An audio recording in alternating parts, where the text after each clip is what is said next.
All right, let's go ahead and get started for this evening. Thank you everyone for joining us here tonight. I'm Julie Wraithmel, Executive Director for Audubon, Florida, and we're so excited to be able to share tonight's event with you. During this high season of bird watching, spring migration, we wanted to take some time to talk about how we can all make sure that everyone can participate safely and comfortably in this amazing time to be outdoors. This is especially important for Audubon, where birding is so important to our culture, but especially birding together and sharing the joys of nature with others. For those of you in Zoom, our fearless communications mavens, Erica Zambello and Renee Wilson, will field questions in the chat. And for the crowd following along through the Audubon Florida and National Audubon Facebook live streams, we'll be monitoring the conversation there too, to ensure that all of your questions are part of the discussion at the end. Also, this session is being closed captioned live. You can turn on captioning from the control bar at the bottom of your Zoom screen by selecting the CC Live transcript icon. So with that housekeeping out of the way, thanks so much to our speaker tonight. Freya McGregor is the coordinator for the organization, the movement, Birdability, and she also works part-time as the outreach coordinator for the radio show and podcast, Ray Brown's Talkin' Birds. So in short, she is all about bringing the joy of birds to all people. Freya, we're really excited to learn what you have to share with us tonight. Thank you so much for being with us. Thanks, Julie. Hi, everyone. My name is Freya McGregor, as Julie said. My pronouns are she, her, and I'm coming to you today from Tuscaloosa, Alabama, the ancestral home of the Muskogee Creek people, many of whom were forcibly removed by the US government on the Trail of Tears, but there are plenty of Muskogee people here still in Alabama, and I would like to extend my gratitude to their people for stewarding the land on which I live, work, and go birding. I'm going to share my screen with you, and we will jump right in. So we're here today to talk about birdability because, as Julie said, birding is for everybody and everybody. Again, I'm the Birdability coordinator. I'm also an occupational therapist, so if that means anything to you, awesome. If it doesn't, that's okay. Now, before I get started, and I know this is tricky because we're kind of on 3 platforms at once, but if you experience an access challenge when trying to go birding because of a disability or another health concern, and if you would like, this is completely optional, but if you would like to share a little bit about that, or respond to sort of what I'm talking about, or share your own experiences when I mention something, please do. If you don't want to, that's completely fine, but I just wanted to extend that invitation in case you would like to. Sometimes it's really awesome to be able to learn from each other in this way. And I'm looking forward to getting to your questions at the end. So please share questions too in the chat on whatever platform you are tuned in on. So what do you see in this photo? For those of you who are blind or have low vision or have a visual processing disorder or can't look at the screen right now, I will verbalize everything that is on the screen so you won't miss out on anything. For the folks who can see, what do you see? I see 6 people. They're all white adults. 5 of them are using manual wheelchairs. Manual wheelchairs are the ones that you self-propel or someone can push you from behind, as against a power wheelchair. 2 of those wheelchairs, actually one's not manual, one's power up the back, the orange one. The orange one and the blue one, they look kind of more heavy duty off-road, like specialized wheelchairs. Like bicycles, wheelchairs can come in all different kinds for all different purposes. There's also a standing person. Really important to keep in mind that not every disability is visible. Everyone's holding binoculars, some are looking through them. We could probably make a guess that they're birding, but you don't need binoculars to be a birder, and we'll talk more about that in a minute. And it looks like they might be on an accessible trail. It's wide and it's flat and it's concrete. These are all really good signs, but without seeing the whole trail, we can't really make that judgment call. Spoiler, it is an accessible trail. This is Sweetwater Wetlands in Tucson, Arizona. And if you've been there, you probably were there because it's an amazing birding place, but it's also a really wonderful accessible trail. So what do we know? We know that time spent in nature is good for us. A lot of us know that inherently. If you're stressed or it's been a rough day, you know, going for a walk or sitting by a lake can be really nourishing. But there's a growing body of evidence that supports this comment too. We know that spending time in nature can help decrease feelings of depression. We know it can help increase our attentional capacity, which is like how much brain space you have to focus on any given task. There's so many benefits from spending time in nature, and we know that birds can be the gateway to spending time in nature. They make all kinds of bizarre noises. They have outrageous plumage. They can fly. I mean, whoa. And so for a lot of us, birds are sort of that excuse maybe to go out and get all these therapeutic benefits of spending time in nature. We know that birding is the fastest growing leisure activity in the US. And this statistic is from year 2000. So 22 years ago, 85 million Americans were engaged somehow with wild birds. That's a lot of people. And that number has grown significantly in the last 2 years. There's data that supports that too, because people stuck inside, you know, tuning into things outside that maybe represent freedom. Spring migration, right? We're just over the 2-year anniversary of COVID kind of really impacting our lives. Birds, there's a lot of people who are birders, and we know that birding has the potential to be inclusive and accessible. We know this at Birdability, but we've got a little bit of work to do, and that's the part that you can help us with. We also know that 1 in 4 Americans has a disability. 1 in 4. It's the largest minority, and it's the only one you can join at any time.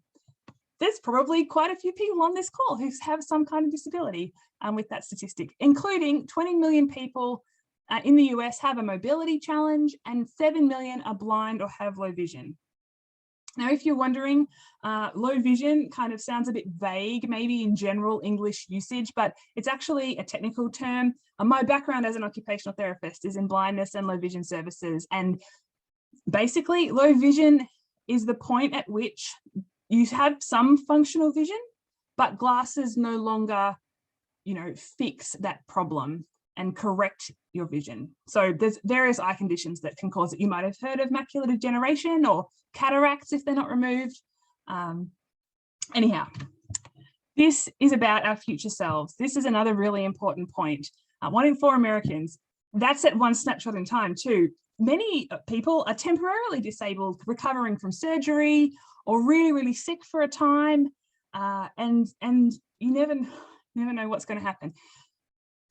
That's about as pessimistic as I'm going to get. But it's really important to know that this is not a conversation about us and them.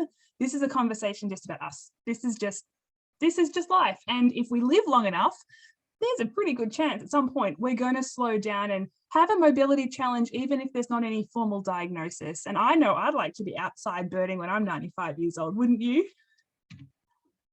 So Birdability, we're a brand new nonprofit. We became a nonprofit in January last year, and our mission is to share the joys of birding with people who have disabilities and to ensure birding is accessible to everybody. We have three spokes of our wheel that's kind of like a wheelchair's wheel. It keeps rolling, and these spokes all intersect with each other and they keep feeding each other, and we've got to keep doing all these things to get the progress that we want to get to. So we want to address the physical accessibility of birding locations, and we're going to talk a little bit more about that in a minute. We want to empower a welcoming and inclusive birding community, and we will talk about that a little bit too. And we want to introduce people with access challenges to birding and all the awesome stuff that birding can give us, and that's where you come in. We focus on people with mobility challenges, blindness or low vision, chronic illness, intellectual or developmental disabilities, mental illness, and those who are neurodivergent, deaf or hard of hearing, or who have other health concerns. But our work impacts more people than just this list, which is a pretty big, solid list and group of people anyway. Parents with strollers, that's a mobility challenge. Grandparents with toddlers, older people, like I mentioned earlier, older people just slowing down, people with new medical diagnoses, folks with dodgy knees. I suspect there's a few of you out there with dodgy knees or grumpy joints. I have a dodgy knee. I woke up one morning in May 3 years ago and I couldn't straighten my right knee. Yeah, great. My summer of hiking up the White Mountains of New Hampshire, we lived in Boston at the time, yeah, it wasn't going to be possible. In fact, walking half a mile caused a lot of pain and I couldn't do stairs. Like, it really was tricky to figure out how I could go birding. What I really needed was the Birdability Map, but that didn't exist yet. And we will talk about that too. At any rate, my knee is better now. It's not fixed, it's not perfect. It probably never will be, but I can do stairs. I can walk a couple miles on a good day. But the way I bird has changed. And again, this is about our future selves. It's really important that we remember this. This is just about everybody. So Virginia Rose is the founder and president of Birdability. She's a retired high school English teacher who lives in Austin, Texas, and has been birding for 20 years. But when she was 14, she was in a horse riding accident. She fell off a horse and she that caused a T10 spinal cord injury. It's about waist height, T10 level, and as a result of that, she cannot move or feel her legs. And so, in order to get around, she uses a manual wheelchair. She discovered birding 20 years ago, but she kept running into some difficulties that non-disabled folks didn't seem to have to worry about. Parking was a real problem for her. Gates, often not designed to allow wheelchair users in, and Virginia doesn't want to stick to the concrete. She wants to be out where everybody else is. There's a photo on the screen of Virginia bending down and going under a big metal swing gate that's designed to keep cars out from like a service road in a US forest or something like that, national forest. Virginia's scooching under that gate, but not everyone can do that. Bathrooms, steps and curbs. Virginia will tell you that one small step can be the difference between her being able to access that birding location independently or needing assistance. And you might not think, oh, you might think that's not a big deal, but it is a really big deal for a lot of people. Virginia included. A lot of people, the joy comes from being able to do it by yourself. The joy comes from not needing to ask for help. You can just do it whenever you want, your way. And I from a clinical perspective, independence is often people's desire when they're trying to get back into doing an activity that they're struggling doing because of a disability, injury, or illness. So one small step can be the difference between being independent or needing help. And Virginia will tell you that the greatest joy she's ever had birding were when she could be unattended in nature. Railings. There's a lot of different ways to build railings and safety barriers. We definitely want to have safety barriers. We don't want people falling off the cliffs, but unfortunately, many of the ways to construct these create an unnecessary visual obstruction for folks who are seated, like Virginia in her wheelchair. There's a photo on the screen and Virginia is peering between two thick planks of wood that have been oriented so the widest part of the plank is facing the person on the trail. And there's only a little gap that she can see through when all the standing people can see everything. Mud and sand, really difficult to move over in a wheelchair. And she's in Texas, so cattle guards, cactus spines, and cow patties. And she will tell you that cow patties on your boots are one thing, and cow patties on your wheels, and so on your hands, are quite a different thing entirely. And again, all these things created independently and cumulatively a lack of independence for Virginia. And that kind of sucked a little bit of the joy out of it, really. She's fiercely independent, like so many people. And that really wasn't ideal. But she kept going back to birding because there were so many joys. There was learning opportunities. There were friends to be made. There was travel opportunities or excuses. This is a photo of Virginia at McGee Marsh, which is up in Northwest Ohio. The biggest week in American birding. She was at this big festival up there a few years ago, birding on this boardwalk. If you haven't, I haven't been to Northwest Ohio, but we are going, Virginia and myself are going to be there in May at the biggest week leading accessible outings, and it's really exciting. But travel doesn't have to be interstate or international. Travel can just be going 20 minutes down the road and exploring a park you've never been to. Physical health benefits. Virginia's moving her body outside in nature. It's a good thing to do, to move your body. Confidence, because she's figuring things out that she didn't know she could. Independence, really important. Community, wow, there's so many benefits for all of us being tied into a community of like-minded people with similar values, and the birding community can be such an awesome community to be a part of. Purpose, looking forward to the weekend to going birding, and of course the birds themselves. You probably have more joys of birding too that are not on Virginia's list. Please share them in the chat if you would like. And all of these things, again, individually and cumulatively created so much empowerment for Virginia. But she never saw anyone else out on the trail using a manual wheelchair, and she thought, maybe people just don't realize what they could get out of this hobby if only they knew. And that's where the idea of birdability came from. Now, it's really important to mention here that disability is diverse. Virginia is a manual wheelchair user. There are power wheelchair users. There are ambulatory wheelchair users, people who can walk and use a wheelchair sometimes too. There are lots and lots of other kinds of disabilities that may or may not involve some kind of mobility challenge. It's a really big, broad, diverse group of people with different access needs. Everybody, by the way, has access needs. It's just that non-disabled people's access needs are just met inherently. Think about that. So again, we're talking about a broad group of people, but don't freak out. You don't need to be an expert on every kind of disability to be involved in this work. I have 2 degrees in this, I'm not. So don't feel like that's required or you need that to get into this. But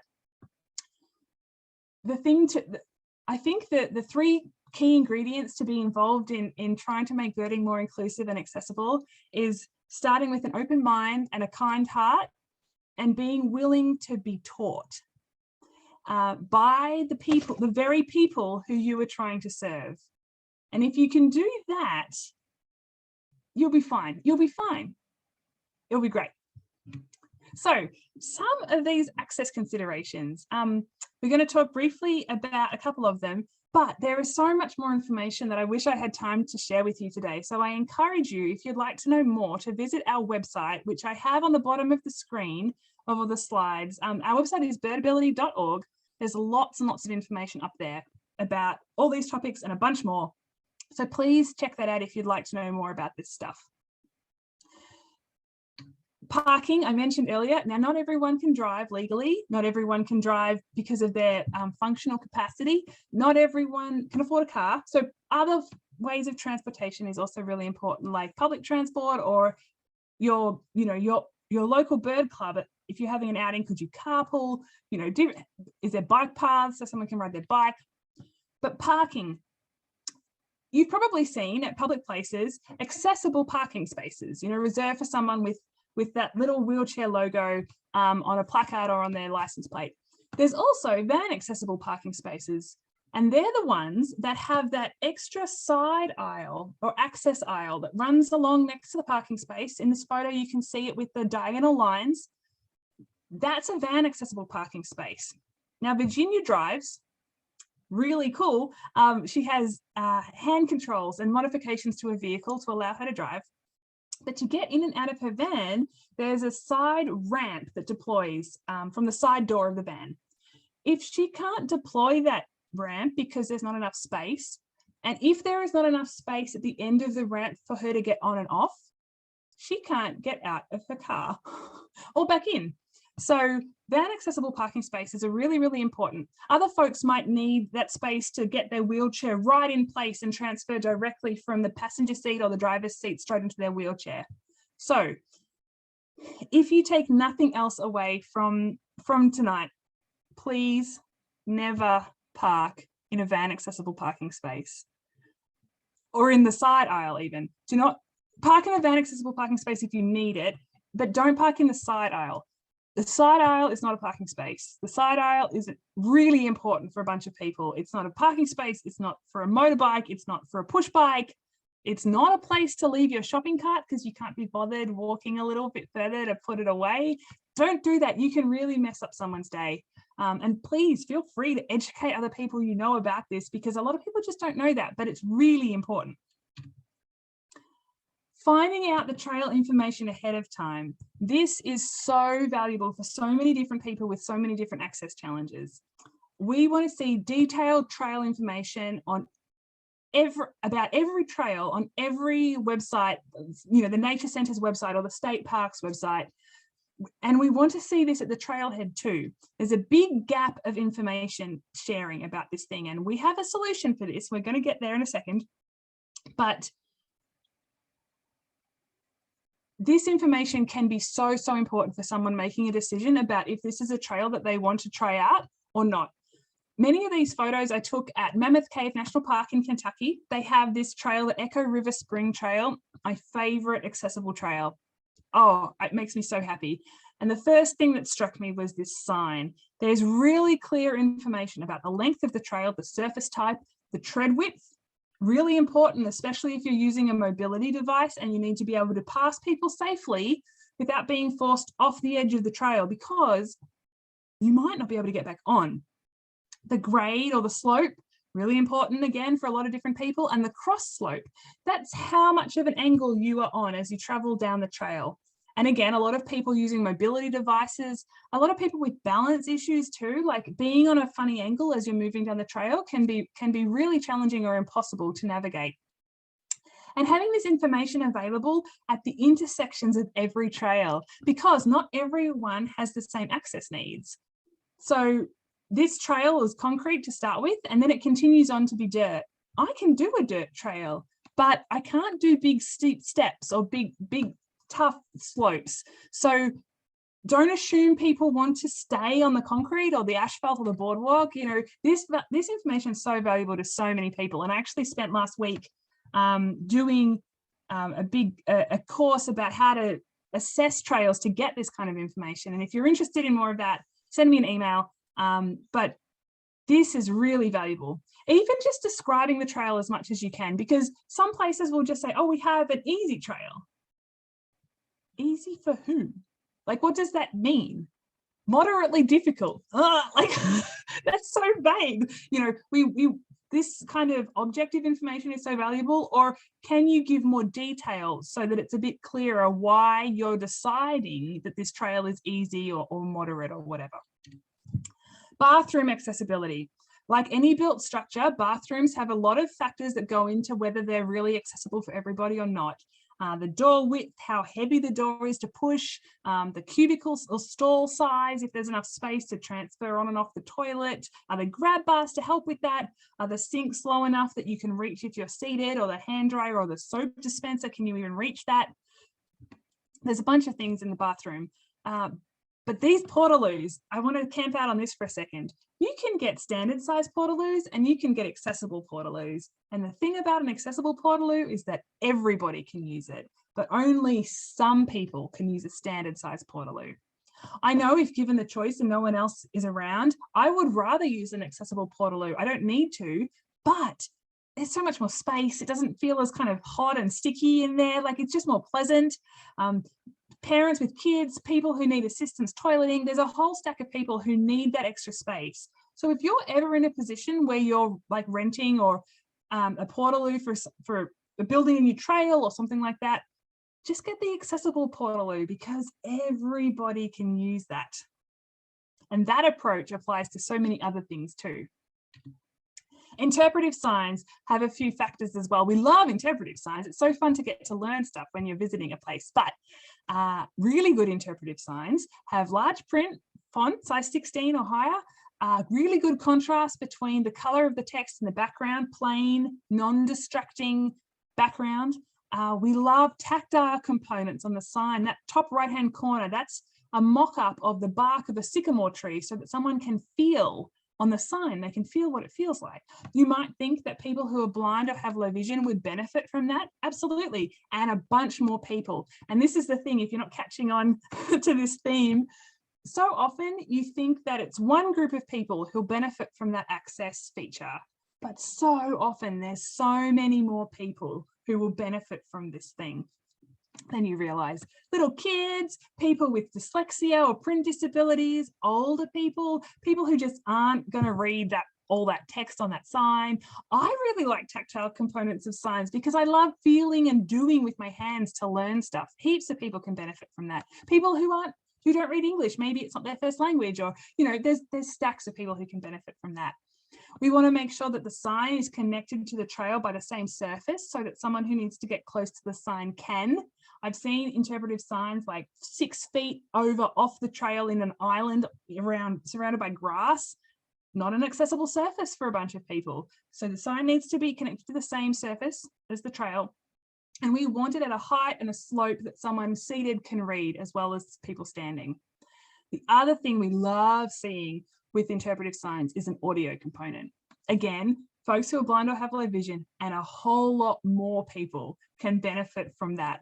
Some places have like an audio tour. You like loan out the iPod or a wand or something from the visitor center, like in an art gallery you might have seen. You know, you punch in the number and listen as you move around. That's great. If the visitor center is open, maybe it's Sunday afternoon and the trails are open but the visitor center is closed. Maybe it's a trail like this 5 miles from the visitor center and I'm not going to drive back there. So that's good, but it's maybe not perfect. Another option is a QR code, and these are getting more and more. They're more and more common, which is great. But the QR code thing has a limit too. QR codes, if you're not familiar, you scan it with your smartphone, and it pops up in the camera, and you can click on the link, and it'll take you to a web page, a specific web page, which is great if you have a smartphone. Not everyone can afford a smartphone. Maybe your battery ran out. Maybe you're at Mammoth Cave National Park where there is 0 cell reception. Better than nothing for sure. But this is my favorite solution here. This pillar next to the sign is solar powered. It's always open and you just press the button and you can hear aloud the text on the sign. Really, really, really cool. Maintenance is really important. You can build the most accessible trail or observation platform or feeder station. I promise you it will not stay accessible if you do not maintain it. It's outside, like stuff happens, nature happens. Vegetation, bushes can encroach on the trail, changing the width of that trail, forcing people into places they might not really be able to get to. Even trees and branches can grow across the trail, creating a hazard for people walking down the trail, and sighted folks will just dodge that kind of inherently, but people who are blind or have low vision might not. And knocking yourself out on a trail, it's happened. Not ideal.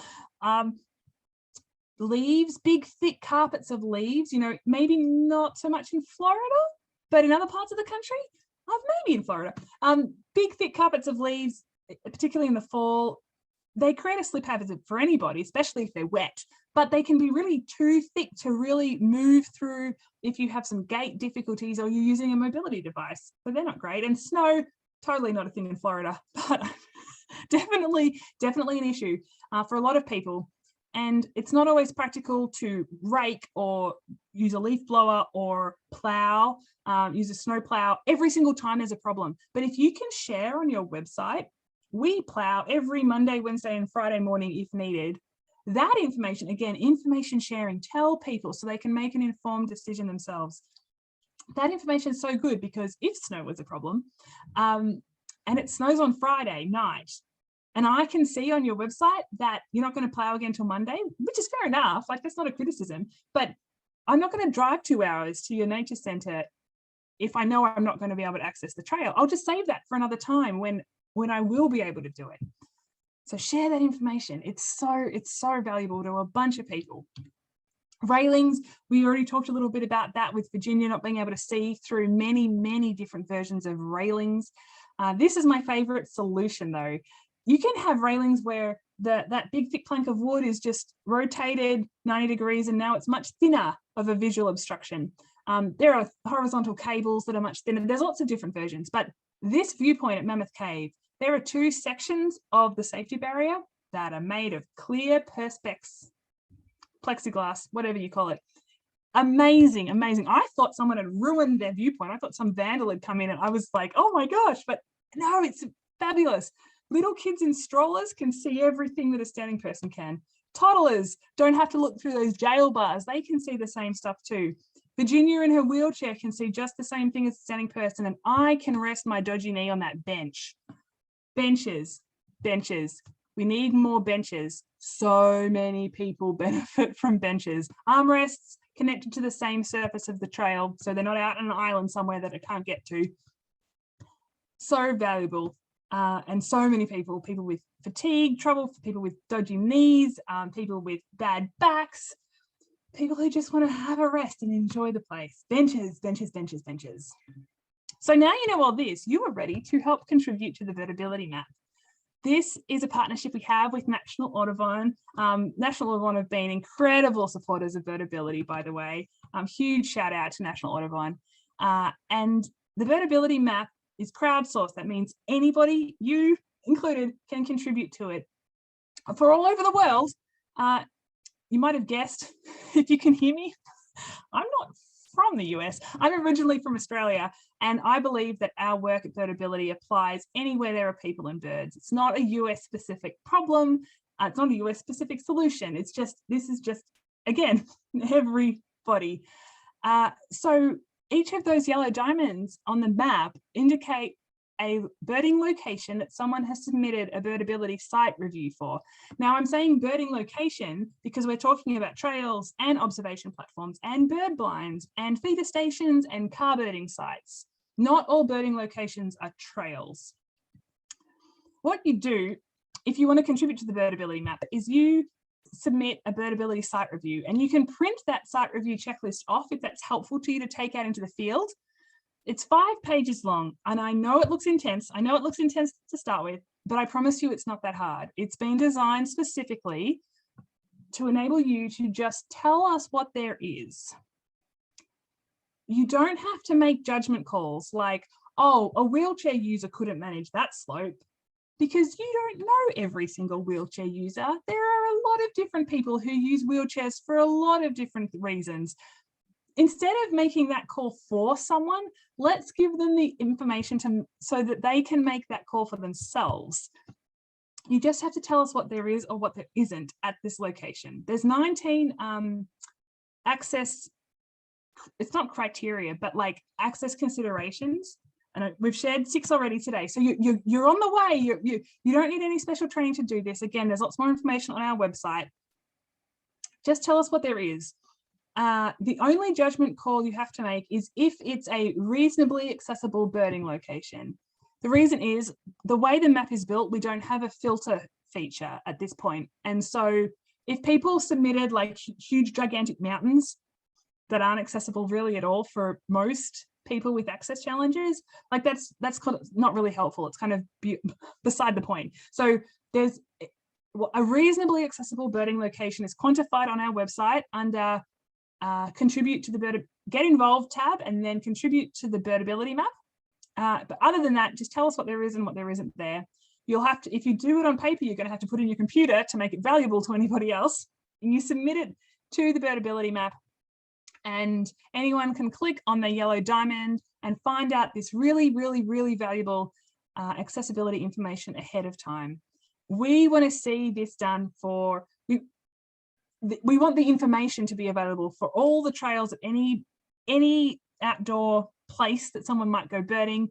You can have it on your own website. You can link to the Birdability Map from your website. You can link to a specific site. And if you're doing a bird outing, link to the Birdability Site review too for that outing, because again, really, really important information for a lot of people to know ahead of time to make an informed decision about if it's a thing that they want to participate in. So, changing gear here for a minute. I am on a mission to redefine birding as the act of enjoying wild birds. As broad and as simple as that. I could talk about this for an hour and a half. So instead, there's going to be a link popping up in your chat, I think, in a moment, to an article I wrote for Audubon magazine about this thing. So please, if you're interested in learning more about this, please read that. The summary is, not everyone watches birds. You know my clinical background. a lot of folks who are blind or have low vision won't watch birds, but they can still enjoy wild birds by ear, right? And a lot of sighted birders too bird by ear to some extent, even if they don't feel like they're competent at birding by ear like me. They hear a sound and they're like, oh, what's that? And then they go look for the bird. I grew up in Australia, like I said, and my parents are birders, but they call themselves bird watchers. And I asked them, why the difference? Like, what's the difference in definition between these two for you? And they said, oh, well, probably not much, but birding is a really American term and we're not American. So fair enough.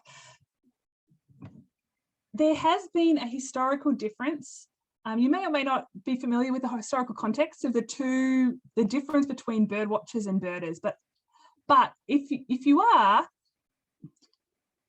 one has been perceived culturally to be somehow more superior than the other.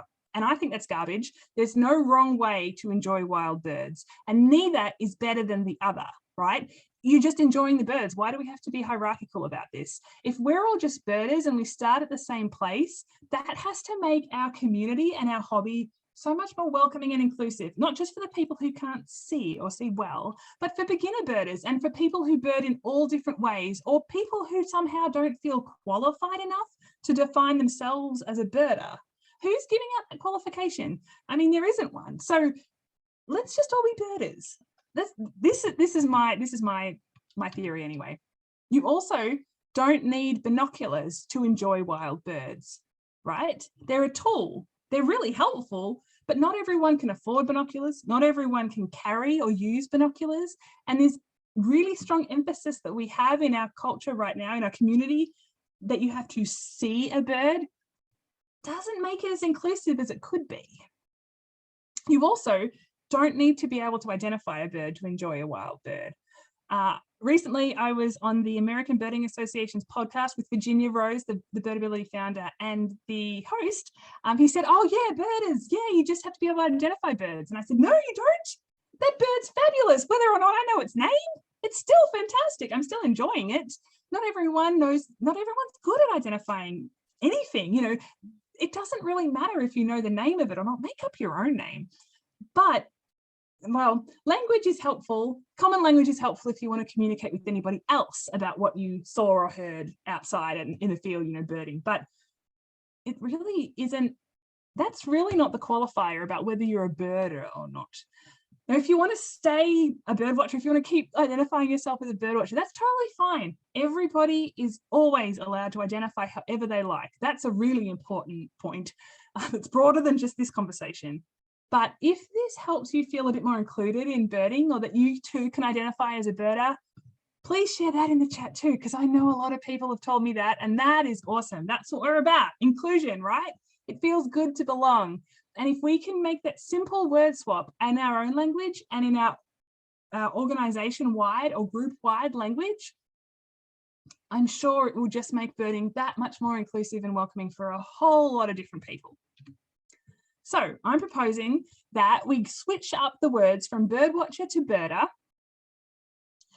And now this is a suggestion. This is also an example of how you can consider your language choices and the impact that your language choices might have on other people. Not everyone can walk. So calling things bird walks, it's interesting, right? Now, Virginia talks about bird walks. She can't walk. She cannot walk. A lot of people do. That's just the term, right? There's nothing wrong with talking about bird walks, but I'm just trying to make your brains think a little bit differently about this, because if, at least at an organization level, if we can start talking about bird outings or field trips, not emphasizing the walking bit, it's a really easy word swap. I had to do a lot of word swaps when I moved to America to be understood more clearly than using my Australian words, right? It's annoying the first 2 or 3 times, and then you just kind of get over it. Not everyone can walk, and not everyone can walk far. Not everyone can walk fast. Some people need breaks, and maybe they might think, I can walk, but the bird walk, it must be like 5 miles, and I better not sign up. But if it's just a bird outing, maybe there's a bit of space in their heads that there might be an opportunity to rest on a bench for 5 minutes, you know, like just think about the way you use language, because sometimes it can have unintended consequences on other people feeling welcome and included. But impaired and handicapped, please avoid these. Now, if you identify as handicapped or impaired, or someone you know uses those words about themselves, please, please, please do not tell them Freya from Birdability said that's wrong. Oh, don't dub me in, but also don't tell someone else how to identify. That's not okay. But if you are non-disabled, here's your learning opportunity. Handicapped and impaired are generally considered to be outdated and offensive by many people in the disability community these days. There's nothing inherently wrong with having a disability. Therefore, there is no shame in having a disability. Therefore, it's completely okay to describe someone as having a disability or being disabled. The most important thing is that you ask them how they want to be referred to. But if you don't know, and if you're talking about big, broad things, saying someone's disabled is totally okay. Normal, though, is probably not the best choice in this context. What does that even mean? Probably you mean they're non-disabled, or they're able-bodied, or they're sighted, or hearing, or neurotypical. That's probably what you mean in this context. Wheelchair bound, definitely avoid. Wheelchair bound sounds like that person is restricted and confined and disempowered because they're bound by their wheelchair. They're constrained. Like this is not empowering language. Avoid this one, please, very strongly. Just say that they're a wheelchair user. It's a mobility device that helps them get around. They use a wheelchair. All good. And vision impaired, because we're moving away from impaired, you can say that someone is blind or has low vision. It's not enough to just think you're being inclusive. You have to be intentionally inclusive. Now, being intentionally inclusive always takes more effort and more time. Sometimes it takes more money, but this is the difference between people just assuming everyone knows they're welcome versus making a point that you definitely want these people to come. So what can you do as a bird outing leader or a birder to make birding more welcoming and inclusive? You can smile and say hello to other birders. Not everyone wants to engage with you. You need to respect that, but you can start that way. And the saying hello bit's important, because folks who are blind or have low vision, maybe folks who are a bit uncomfortable socially, or who maybe they're autistic and looking people straight in the eye is really, really uncomfortable. So they might be looking down, but if you say hello, they'll hear that. You know, the hello bit is important just as much as the smile bit. Include a welcome statement at the beginning of your outings. You can include your pronouns, you can include a land acknowledgement, and some subtle behavioural expectations. There's a couple of examples on our website about this. It can be as straightforward as, hi everybody, my name's Freya, my pronouns are she, her. Pronouns, by the way, if you're not familiar, really, really important, particularly for folks who are transgender or non-binary, because their pronouns might not match their visual appearance and the pronouns that you assume they have. Sharing yours can help normalize this a little bit and may invite people to share theirs. So it's really easy to do, and you might just make someone feel that much more included. Okay, hi, my name's Freya. I'm so excited to go birding with you. I don't know everything there is to know about birds though. So if you have any questions, please ask. We'll figure it out together. If I don't know it, there's plenty of stuff I don't know. And if you can't get to me, ask someone around you. They'll be happy to help. The other thing we do at the start of outings is we go around in a circle. We invite everyone to share their name and their pronouns. And we invite people to share if they think it would be helpful, if they have any access needs that's useful for them, for all of us to know about. That way you're not forcing someone to disclose private medical information that really isn't your business necessarily, but you're creating a space where people can say, hey, I'm deaf in my right ear, and if you want to talk to me, you need to come to me on my left side. That's, for some people, that's really helpful for everyone to learn all at once. Don't single someone out because of a difference unless it is relevant. And if you need to do this, do it one-on-one. If someone shows up to your outing using crutches and you're holding an accessible outing, and you're so, don't be like, oh my gosh, someone's here with crutches. Yeah, this is what we're doing this for. Woo! That's really awkward. Don't do that. Don't do that. If it's relevant though, like there's maybe a set of 4 steps up ahead, in which case maybe choose a different place for your accessible outing next time. But if there's 4 steps up ahead, you can take this person like at the back of the group or something and be like, hey, look, I see you using crutches. That's okay. They're not going to be offended by that. They know they're using crutches. Like, that's not offensive to name that. Hey, I see you using crutches. There's some steps up ahead. Let me know if you need a hand up them or if we need a game plan something else. Most people will be really, really happy that you notice that they have additional access needs and that you want to do something about it to enable them to keep participating. Offer help, but be prepared to graciously accept no. Not everybody wants your help. Not everybody needs your help. And forcing your help on someone is not helpful. But some people do need help and will definitely appreciate you offering it. So just, if they say no, don't get all hoiked up. I'm so sorry. I was just trying to be nice, because that's not cool. Don't do that. That's not cool. Just, you know, hey, no worries. If you need a hand later, let me know. I'll be happy to help. Just be cool. If they do want your help, don't just jump in and assume you know what they need. They might need something different than you expect, and they are the expert on what they need, not you. So the next question is, cool, how would you like me to help? And let them guide you in what to do. Believe someone if they identify a bird. Oh, this is really big. There are a lot of people who have shared stories with me about how other birders or the outing leader just assumed they were wrong because of a visible disability, because they look different. Maybe they're BIPOC, Black, Indigenous, or a person of colour. They're BIPOC, maybe they're young, maybe they're female, maybe they have a different accent. And the assumption has been that they wouldn't know anything about birds. This is so unwelcoming and so not inclusive, and it's also not helpful.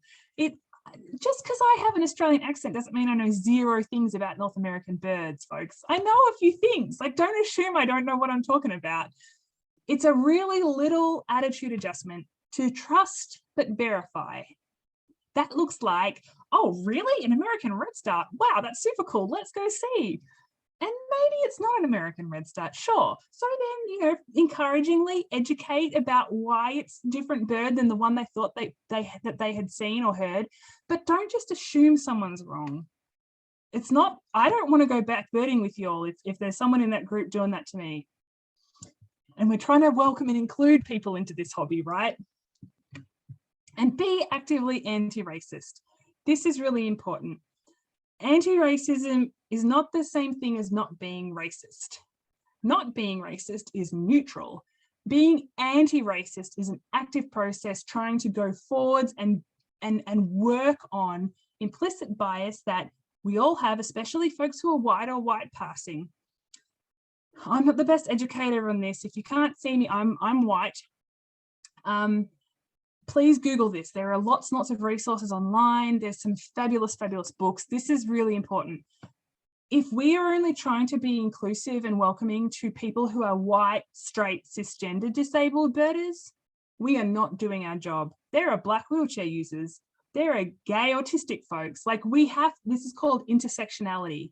Many people everybody holds multiple identities. Many people hold multiple historically marginalized identities. And if we are not trying to address all of that, we're not really getting it. So please dig into this. It's work, it's effort. This is why it's called being intentionally inclusive. And it really makes a difference for a lot of people feeling safe and welcome in birding communities. Don't force someone to opt out. Go out of your way to allow them to opt in.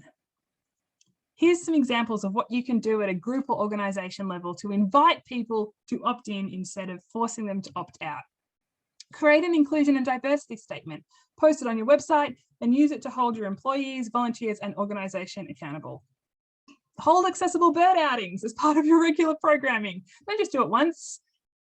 keep going, do it more, monthly, quarterly, whatever is achievable to you. But you don't have to make all your bird outings accessible. Just do it regularly so people have the opportunity to opt in to go birding with you if they would like to, and include that detailed accessibility information in your event description. Include image descriptions for social media posts.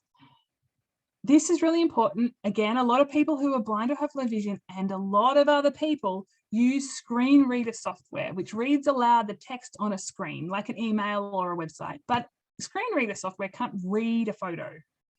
So on a website and in social media, you can embed alt text, alternative text that says in text what the photo or the image or the graphic shows.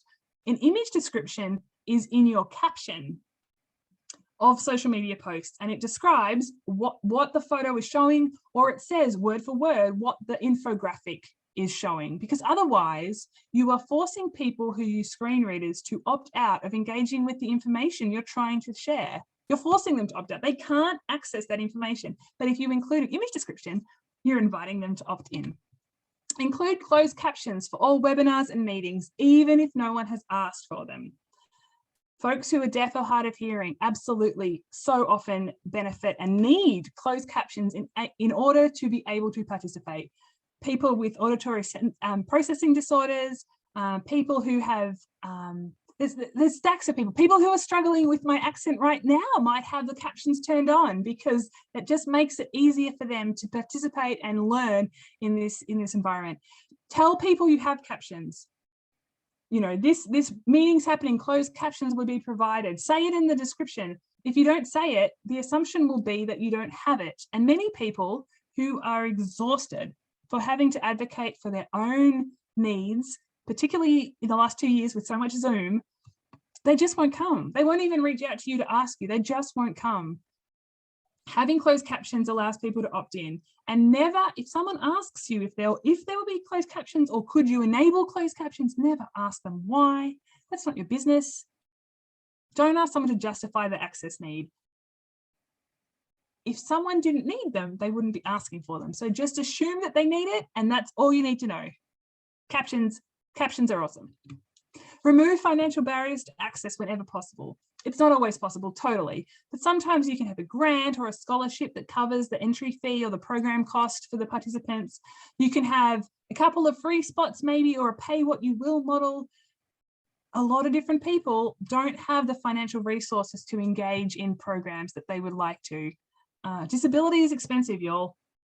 It's not always possible to remove financial barriers, but if you can, see if you can try and do that, even if it's just 1 or 2 spots. And provide honorariums for speakers or consultants or writers. This is really important. This is an equity thing.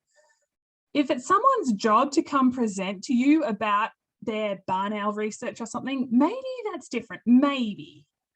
But expecting someone in their free time, which is valuable for all of us and limited, to spend time preparing for and delivering a presentation to educate or entertain you, like for free, isn't fair. Especially people from historically marginalized communities, they might not be able to do that. But if you offer an honorarium, tell them up front, we have an honorarium, or tell them we don't have an honorarium, so that they can make a decision and you're not putting them in that awkward position of having to ask. So that might be the thing that allows them to do that, to engage with you in this. Consultants, this is like if you help design an accessible trail, super cool. You reach out to the local disability community. Do any of you guys want to come out and test this out and see, give us some feedback? Awesome thing to do if you provide an honorarium, or at least offer them. Some people will say, no, that's all right, keep it as a donation, but offer it. Even if it's just $50 for gas, you're demonstrating respect for their time and their expertise. It really makes a difference. All right, we're nearly done. Okay, we have a bunch of resources on our website for birders with disabilities and other health concerns, and there's a lot more coming. We have the Birdability Map we already talked about. We have a really cool webpage about adaptive birding equipment, super awesome, check it out. Wheelchair mounted scopes and all kinds of cool stuff. We have a Facebook group called Birdability Birders. If you have an access challenge or if you're really invested in this work, please join in on the Facebook group. We have the Birdability blog, which I love using to amplify the experiences of birders with access challenges. We're creating representation, we're creating community, we're creating resources. And I tell you what, folks with similar access challenges might learn something that they can use themselves. And folks with different or no access challenges get to learn a whole bunch by reading about other people's experiences. Check out the Birdability blog. We have virtual programs bringing birds in. Not everyone can go outside. Not everyone can even go to their backyard. Maybe they don't have a backyard. Bringing birds in through computers is so valuable for a lot of people. Virtual birding is really, really fun. And we have a lot more coming on our website about tips for birders with specific access challenges. I'm a team of one, and there's a lot of draft web pages, but they're not all up yet. So bear with me as we're still getting going on this whole journey. Speaking of, on May 14th, Birdability is entering the first ever team to New Jersey Audubon's World Series of Birding. It's a big day event up in New Jersey. It's the first time that there's a team made up entirely of birders with access challenges. And we have a lot of different access challenges on this team. This is really exciting. And we are hoping to raise $10,000 to support Birdability's work. As you can see, there's a lot more to go, but it's really important and it's really good work. Our resources are all freely available online, so anyone can use them to benefit their own programs, but it costs money to make them, you know, this kind of stuff. So if you would like to pledge maybe $5 per species heard or seen, or you just want to donate $100 to our World Series of Birding fundraising effort, please visit birdability.org/support-team-nuthatch. Again, we're trying to raise $10,000, and actually I just got told today, very exciting, had a conversation with a really generous donor.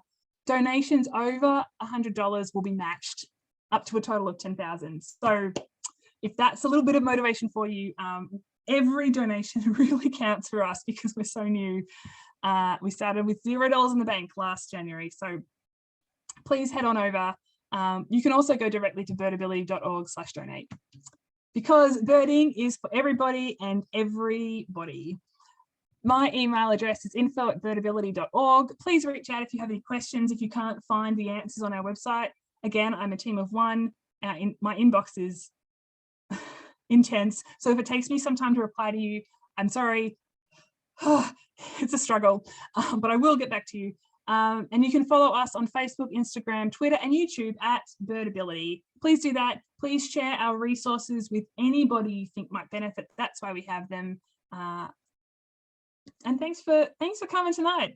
Hopefully we have a little minute for a couple of questions. We do. Thank you so much. I'm pretty sure I can speak for everybody on Zoom and everybody on Facebook that we learned so much from you. I'm just so excited to put some of what you're doing into action, or what you're telling us into action. So we are available for 1 or 2 questions. You can put them in the chat. If you're over on Facebook, you can put it in the comments. We will get to any that we don't get to today. We'll get to them tomorrow. But I have one just to start. So you gave us so much good information. If you were a chapter and you're taking all of this in, you can't do everything overnight. So what's like the first thing they should start with? If you're a chapter and you're leading bird outings, or you want to lead bird outings that are accessible, what's the first thing that you tackle? I've been asked that question in the context of improving the accessibility of a trail. I haven't been asked this question in the context of everything. I'd start by sharing our website with all your members and all your volunteers, and just saying, like, this exists, go look at it. Like, there's stuff up there that you probably will find interesting. That's really broad, but you know, there's a whole page on welcoming and inclusive birders that's designed for bird outing leaders to read and absorb. You can be encouraging your members and outing leaders to be submitting site reviews to the Birdability Map. You know, once you've got all them squared away, then you can incorporate them in all your outing event descriptions, and you can start building out the outing event description to be as detailed as the ones that we really want to see. There's examples on our website. You can just like copy the template kind of and use them. You know, it's a step-by-step process. You don't have to do everything overnight. Like, it's not really feasible to, but everything that you do makes a difference. And just keep going. Just keep going, because it all matters and it all has really good impacts. So I know it's a lot. Please don't be discouraged. Please just start somewhere. Wherever you want to start, wherever that makes the most sense for you, it makes a difference. Your presentation was so amazing that I do not feel discouraged. I feel like I have a list and I can start with certain things, but you alluded to something in your beginning of that answer, which is people ask you a lot, what's the first thing to do in terms of a trail? So now I'm going to ask you that. So if you have a trail, you know, and you think it's birding accessible, what's the first thing you do? Is it to do the site review, or do you do some improvements first and then do the site review? So the site review is not actually designed as an audit tool, although I know some people have used it like that. You can, but it's not designed for that. It's just designed to collect and report information. It is a good tool though for that. Like, once you start realizing you can watch last year during Birdability Week, which National Audubon supports us doing, I did an 1.5 hour presentation on access considerations. You can go watch that if you really want to get right into that and read a huge web page on our website called Access Considerations, and go out and do the site review, and like really there'll be stuff that you never even considered. I promise that will happen. Yeah, and then whatever makes sense to start with. Maybe you have a grant that might cover a couple of benches. Maybe you're about to put in a new interpretive sign, but oh my gosh, now you know there's a few other things to fix, so you can fix them up and get that going. Maybe the surface of the trail you want to improve, but that's a bigger cost, and maybe you've got to shoot for a grant for next year to do that. But again, every little bit you do makes a difference to some people. Just keep working on it. It matters. You don't have to have the, also, there are very few places that are like 1,000% accessible. There are very few. So just keep going and just keep going, and it makes a difference. Awesome. Well, thank you so much again. And we're just so excited to put these things, you know, into action. This recording will be available. It's actually already available for people who use Facebook. It's available both on the Audubon Florida videos page as well as the National Audubon Society video page. We will also make it available on YouTube so that there's a separate link, and also available for people who don't use social media. So again, I just want to say thank you so much. Is there anything else that you want to add or say before we close out this evening? Keep going. Like, just being here is already a step forward, you know. Like, it's exciting work, and you know, I'm not getting everything right. Like, just be open to keeping on learning, you know. Don't be discouraged. Keep a kind heart, and the link's going in the chat again in case you would like to pledge or donate for the World Series of Birding Team Nuthatch. That's our logo, has a white-breasted nuthatch on it. So thanks for having us, and yeah, keep doing what you're doing. Keep doing more than what you're doing. Awesome. Well, thank you so much, and have a great night, everybody. Have a great Tuesday.